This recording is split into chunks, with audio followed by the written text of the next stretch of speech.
What's up mga kadoms, Madayaw Davao sa inyong lahat. So nandito na po tayo sa part 3 ng ating Kadayawan Festival. Let's go! Po tayo magpatuloy. Nais ko lang pong magpakilala sa mga taong hindi pa po nakakakilala sa akin. Ako nga pala si Dominic, aka Kari, ang lakwatserang tomboy ng Davao. So huwag niyo pong kalimutan mag-follow and subscribe sa aking mga channel. So, nandito na po tayo at magpatuloy na po tayo. Let's go! Anyways, sa part 2 ng Kadayawan Festival na video na aking ginawa ay nakita at natunghayan nyo po ang performance ng magagaling na mga Bangsamoro. Actually, hindi pa po talaga yun yung full performance na kanilang ipinakita sa atin dahil ang talagang performance na kanilang gagawin at pinaghahandaan ay mangyayari pa pagkahapon ng araw na iyon. Ang sarap pa sanang manood at tunghayan kung ano talaga yung pinaghandaan nilang performance na ipapakita para sa atin.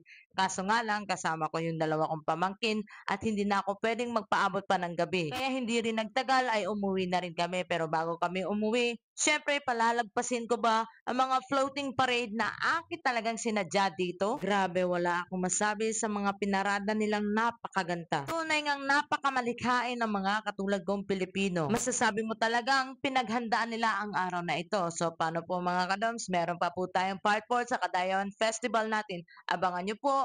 Mwah!